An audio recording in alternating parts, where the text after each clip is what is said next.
Draven and Fiora are taking the top spots in the first Chinese regional in Spirit Forge best of 3 meta, and let's discuss the top 8.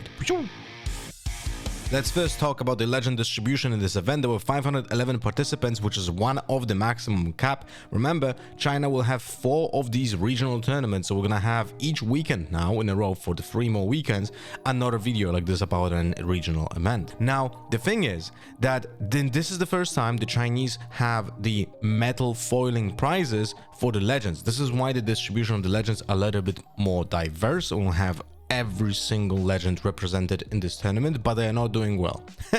You know, that's what I can tell you. But now let's focus on what was actually represented the most. Is it a problem that Draven has 36% participation rate in the entire event? Now, I think that's still pretty high, but it's not as problematic as one could think when it comes to perceived best deck in the entire game. Now the problem becomes we're gonna be discussing the conversion rate into the higher cuts of the entire tournament, because that's gonna become a problem. Now also, I'm gonna be making another video about Draven himself. Is he a problem or not? So we're not gonna fully focus on this one, but it is a problem that he converted so well into the 64 that he actually kind of crushed the entire event. Riftbound stats is making a really neat table when it comes to conversion rates, and as you can see here, Draven on the first spot is overperforming at every metric, but it's overperforming the higher it goes to the event, which is even more insane.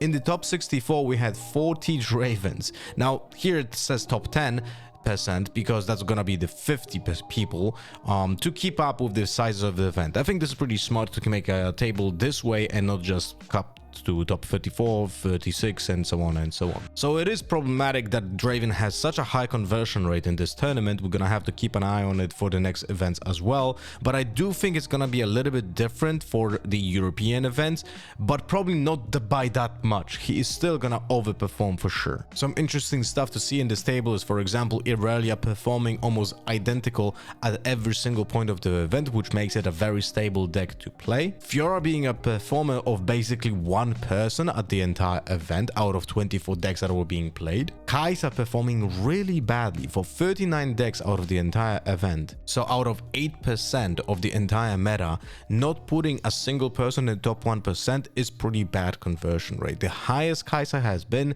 was the 10th place. But as you can see here, not even half of the decks performed enough to be in the top 250 slots of the entire tournament. Victor was performing so-so, but then he completely dropped off when it comes to top 64, or actually top 50. Savior absolutely tanked 17 decks and not a single one of them was in the top 25%. Let's talk about the top 8 deck list now. Ipoto on the first place, big congrats to him with the Draven mid-range, and notably the highest placing Miracle Draven list was 17 in the entire event, so in top 32 I guess. When it comes to the locations, we don't really have a lot of surprises. Targon Speak to mimic the Annie power, we have Obelisk of Power to drop your Draven on turn 1 if you're going second, and Reverse Drop because it's such a good location for Treasure Hunter overall. Few interesting things about his main deck. We have 2 Spinning Axes while 3 Edges of Night, and the reason for that is he's trying to get as much value as possible out of his hidden cards because of the more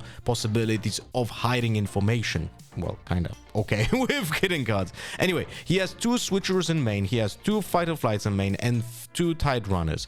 So essentially by playing 3 Edges of Night, he is trying to outplay opponents by putting as many unknown variables into the game while not really putting an unknown variable for himself, because Edge of Night can be put as early in the game as possible and you're not gonna lose potentially any kind of value because it's still gonna stay on the board. It's still gonna put in potential might later on the table. Other than that, from the interesting stuff, we have only 1 copy of Cleave, which is like, it's okay. It's like if you're gonna cut some cards, probably Cleave is one of the ones that will gonna go, but it's interesting that he has 2 Falling Stars in the main because that shows that he wants to be a little bit more proactive on how the board looks rather than reactive with the Cleave. But also interesting, we have 1 copy of Ferrous Forerunner and 1 Mind Splitter. Now I am not a fan of Ferrous Forerunner in this metagame because that's just so many purple colors where when you get rebuked on Ferris Forerunner, you kind of think like you're just losing the game. That is so much tempo loss, it's actually insane. So the Mind Splitter, like as a one-off, does kind of make sense when it's taking over something else, and in this case that would be the second copy of the Ferris Forerunner. But it was really interesting. Mind Splitter is actually such a cool piece of tech when it comes to having in a Draven, because now Draven attacks every single possible axis that you can imagine in this version of this deck. When you're playing against a Draven that you don't know the deck list of, you can expect everything. You can expect direct damage, you can expect buffs in forms of equipment and like cleave and blood rushers. There's card draw because it's purple. There's rebuffing units by bouncing them to handle rebuke or fight or flight. You have positional changes with Ride the Wind and Tide Turner, and then on top of that you also have hand disruption with Mind Splitter. Like, it's really hard to read into what a Draven will have, and in this case we know that, for example, he doesn't play counter spells, there's no hard bargain, but when you're playing in Swiss you have no idea. You have to play around all of this at the same time, and this is why purple is such a problematic color right now in the metagame, because it presents almost everything that you have to think about when playing a card game like Riftbound. So I really like the inclusion of the one Mind Splitter. I wouldn't mind even maybe something else than Ferris Forerunner and just having Ferris Forerunners in this side, because it's such a good card against any non-purple color, but against purple it just sucks. And yeah, the metagame is filled with like up to 50% with purple color, right? So in the deck list, in the sideboard, we're gonna find 2 against the odds, which, to be fair, I think it's much better than I gave credit it when I first saw it. It turns out that you're gonna be attacked by 2 units quite often actually in this meta game. So against the odds when it comes to adding +4 for 2 is actually pretty decent. Another copy of Ride the Wind, not sure exactly which matchup will be coming in, maybe in the mirrors. Then we have 1 Light Sword, 1 Kaisa, 1 Bryn here, that's definitely coming in against purple. We have 1 additional Ferris Forerunner and 1 additional Mind Splitter. Mind Splitter is actually pretty cool when it comes to playing against any kind of slower decks, because then they cannot really reactively play to what you have. And also remember, Mind Splitter has the advantage of not only ripping the one answer that your opponents will have, but potentially changing your game plan, because now you know what else they have in their hand. So Mind Splitter gives those 2 kind of like advantages when they are being played in such a proactive deck like a Draven. The problem is, of course, the 2 power that you have to pay for this, but at the same time, like, dude, this deck creates so much card advantage and gold advantage, sometimes it will not even matter. In the second place, we're gonna have EDG BTM. I'm actually not certain if he's signed to EDG or not, but maybe. Anyway, Fiora, second place. Huge win for the entire legend. Like, no one predicted Fiora to perform well. He was the only Fiora that actually performed well in this tournament, but the deck kind of slaps when when it works. So I'm very happy to see Fiora actually perform in the top 8. So super happy to see this. And now when it comes to locations, not really any surprise over here. We just have everything that draws your cards, because the color is just so thirsty for card draws. So we have Dreaming Tree, Sunken Temple for the Might synergy, and Monastery of Hirana because of the potential buffs synergy that you have here, which is very one-directional. Your opponent will most likely never draw a card from this, while you will be able to, but not always draw one. Interesting thing about this deck, it seems like the pilot actually chose Fiora Victorious as the champion unit. He can obviously change to Fiora Worthy for game 2 and 3, but at the same time, when I was testing Fiora, not a lot yet, but I'm gonna test it more, it seems to me like Fiora Worthy is just a better choice for your legend of choice. But I guess I have to test a little bit more to understand it a little bit more, but I'm not sure I find it like so particularly enticing to have Victorious accessible when Worthy is necessary to be more aggressive with this deck, because you have to find a moment when you're gonna accelerate your units. And with your Victorious, it just makes sense if your card draw is bad, and then you drop Fiora Victorious out of your champion zone on turn 2 when you're going first. That is a pretty powerful play, but at the same time, it's not winning you games. While Fiora Fiora worthy is capable of suddenly taking over the game when you need that particular moment in the game. I didn't confirm it, but there's a chance that there's a small mistake and there should be 2 Fiora victorious and 3 punch first in this deck list, but again, I didn't confirm this yet. But other than that, the deck is very straightforward. We have 3 pit rookies, 3 unsung hero, 3 Doran's blade, and a Warmock's armor when it comes to potential turn 1 plays, so you should have almost always something in this deck to not miss your turn 1, which is very important. We have Lucian to combo that with the Doran's blade as a follow-up, because then it instantly becomes mighty as well. First mates to untap more. Like Lucian and first mates are gonna be the cornerstone of this deck. They are so important alongside the Fiora worthy to make sure that you can be proactive on your board by being able to attack immediately and get value out of your equipment and out of the units that are just basically just like units that slam other people in the face. On top of that, we obviously have the set brawler, because that is perfect synergy with the Fiora legend herself. When he triggers, immediately the mighty the moment that he enters the game, so he doesn't cost you essentially the power, so it's a fantastic 5-drop. BF sword has very obvious synergy with the unsung hero,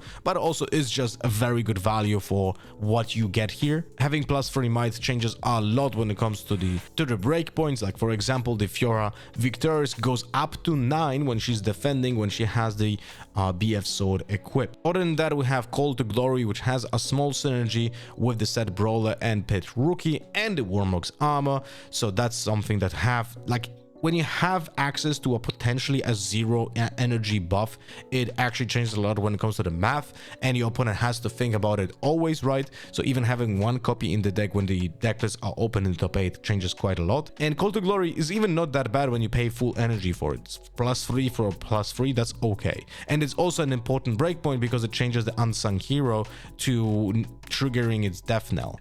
When it comes to unsung hero, obviously Hidden Blade has the potential to be used 2-way over here. You either use it in the moment to draw off your unsung hero when it's buffed, and when it's, for example, not dying, right? Because there are options where unsung hero wins a fight, but you need the card draw, so then you can Hidden Blade your unsung hero to draw 3, which is pretty neat. The bread and butter of this deck is Riposte and Challenge. You basically cannot go lower than 3 copies of both of these. Like, they are just so important in this deck. So not really a point to even discuss those cards. And then we have Sabotage in the main to just give you a little bit of potential counterplay proactively without waiting for the riposte moment, and also 1 Salvage in the main. This could be easily a sideboard card because it is a best of 3 event, but yeah, in the sideboard we're actually gonna find more copies of Salvage. We're gonna have another Sabotage. All of this makes sense, to be fair. Then 1 Face Breaker to hide the potential information when it comes to, because the only hidden card here in the main is the Hidden Blade, so you can side in the Face Breaker to just also you know, bluff a little bit. And then we have 2 Unyielding Spirits against Kaisas mostly, and 2 copies of Cannon Barrage. Now this seems to be a tech for just all these small 2 HP creatures, obviously, of course. So in which matchups will that come in handy? First and foremost against Victor, of course, but at the same time Victor is not going to be that common, so why else is this here? And I think the answer would be mostly Kaisa matchups, because it doesn't even deal with like the small Dravens, because they will be destroyed before you enter the battlefield, right? Because this is all units in combat as a reaction, but your opponent will do the defensive trigger first with the Overzealous Fan, so this doesn't really counter it. And other than that, it just deals with like all the 2 might units like Horror, any Poro, by the way, in the game, essentially, right, for the two drops. So this Cannon Barrage, I probably didn't get a lot of play. I would have to rewind and see if it actually was played in any of the matches that we have seen on screen, but I don't think so. Third place Draven is a little bit different, has 3 locations which all give a rune. Obelisk of Power, we have Start the Peak when you're going first and you want to hold to channel a rune, and then we have the Paper Tree, when essentially when going second makes your opponent not want to hold Paper Tree, right? Because then it gives you a rune as well as him. So quite interesting choices over here. And then in the main deck, we have more standard stuff. Interesting things about this deck is that, for example, there are 3 copies of Draven, and it makes sense with the battlefields, because now he is dropping that Draven as early as turn 1, and then benefits from using the red runes to buff him to 6 might every single turn, because he will be getting the runes back from the locations, from the battlefields. At the same time, will create gold to not fall behind in the next turn after he wins the first one. So he's building up runes to the end game that he has in his deck. It's an interesting approach to the Draven deck building. It's still just brute power, right? But it is an interesting approach. On top of that, we have 3 cleaves and 2 against the odds, and there are a few things that you probably not think about when playing against a Draven in the main deck, like the against the odds, like the hard bargain, but also there are 3 copies of fight or flight. So there's a lot of movement here in this deck. 3 Kaisers is a little bit odd. I started to think that the players from Dravens actually realized that Kaiser is not really that great in this deck when she already does what the deck does already, right? Drawing cards. But it's still an accelerated unit for 5 energy. And then we have 3 Dariuses, standard. We have a Bryn here, and in the main, of course, and 2 Ferrous Forerunners. Now, the Ferrous Forerunners I already said I'm not a fan of in the main deck against the because of the purple color. What is very interesting about this deck is there are 0 copies of the Treasure Hunter in this deck. It's all about Game Jammer, Overzealous Fan, and Tide Turners, and not a single Treasure Hunter, which seems to be one of the most powerful 2-drops in the game. But here, because the player plays the locations, the battlefields that give you runes, and the Draven in 3 copies that gives you gold itself, he probably realized, well, maybe I don't need Treasure Hunter in most of the games. It's a very interesting approach to the game. In the sideboard, we have just a toolbox of 3 copies of Against the Odds, Hard Bargain, Rebuke, and Right to Win, depending on the matchup, whatever you need, right? That you feel like we need the 3rd copy of a specific card. The Siren comes in. I'm actually not certain in which matchup this comes in. This just makes certain that you're just a little bit more mobile on the battlefields. Combining that with Game Jammer actually allows you to be very mobile on the entire field of both battlefields and the base. 2nd copy of Bryn here for against purple, and the 3rd copy for Ferrous Forerunner for whatever that is not purple, essentially. The 4th place is an Irelia, and I'm not gonna lie, I'm not an Irelia expert, so I'm not gonna try to convince you that this build is much better than others because of something. I'm just gonna point out the obvious over here. There are 2 Dravens Audacious for the top end to win the game. Remember that this card got errata, and you cannot essentially win from 6 to 8 points, which is very important nerf for a deck like this, which relies on those kind of combinations to like kind of cheese out the game, right? So that's a big change. But it is a deck, the direction of a deck that I like more in Irelia. It is less about like the Protect the King, La Presidente type of VIP package. So there are more 2-drops over here. We have the Tide Turners, we have the Lonely Poros, and there's no Zonias over here at all because of the inclusion of the 2-drops and the Stellacorn head. We have, of course, 3 Guardian Angels because we do play only 1 copy of Irelia, right? So she is very important for this deck to function. But other than that, it's all about just getting points by mobility and having access to buffs and the counter spells at the same time. That we have 3 Not So Fast, 2 copies of Defy as well. And is there there's no Wind Wall in the deck completely. The 5th place is an Annie deck who's cosplaying a Draven, essentially. We have 3 battlefields, 2 of them are getting you runes with Obelisk of Power and Started Peak, and then we have Dreaming Tree as well for the card draw potential. So it's kind of funny to see how Dravens are getting the locations that are getting you runes ready at the end of the turn, which mimics the Annie's power. Here we have Dreaming Tree to kind of mimic a little bit of the card draw potential from a Draven. Other than that, the deck is just very straightforward. Like, you just have 2-drops, pumps, card draw, potentially counter spells in form of Hard Bargain. Like, you're obviously gonna use the 2 energy that you're getting at the end of every single turn. So we have access to Flashes in 3 copies, Hard Bargains in 2 copies, Rebuke in 2 copies, Fight or Flight in 2 copies, and Switcheroo in 2 copies, which can be obviously used as a hidden card as well. But it is more surprising when it's being played out of your hand. I know it's more expensive, but it does make sense to sometimes keep it in your hand and play it out of your hand, so people don't expect it coming from the hidden card. Now on the top we have Sneaky Deckhand to, have the access to instant points, to invert timelines, which is great against Dravens who are like holding like 10 cards in the hand, right? We have then 2 potentially Dravens themselves, just because it's such a good 4-drop, 3 Kaisers, 1 Darius and 3 Ferris Forerunner. Not certain about this 3 Ferris Forerunners in the main, but hey, 5th place is a 5th place. Very, very huge ending for this Annie. But as I say, like when you look at this deck, so this deck kind of looks like a Draven deck just without the equipment signature spells from Draven, and you don't have your own signatures because Annie just kind of sucks when it comes to that department. So you it's kind of weird. I feel like this was a metal foil you know, challenge for this player, but he just performed so well he ended up in being in the top 8 anyway, so good for him. In the sideboard we're gonna have 1 equipment, the longsword, Draven in 3rd copy, 2 Noxus hopefuls, not a single Noxus in the main, a 2nd copy of Darius, sorry, and 3 copies of Mind Splitter, which is a pretty cool tech. I feel like it's one of those underrated things that is gonna be happening now more often in the sideboards. Mind Splitter is very cool unit. On the 6th place, another Draven, and to be honest, I'm not gonna spend a lot of time on this guy. He is very similar to the other ones. There's just 1 piercing line in the main. We do have 2 hard bargains in the main and a Vex in the main, and only 1 Ferris Forerunner. It's like all over the place. 3 Kaisas, 2 Noxus hopefuls, 2 Dariuses, 1 Vex, 2 Brynhirs, 1 Ferris Forerunner, right? So you just have like huge variation in the end game.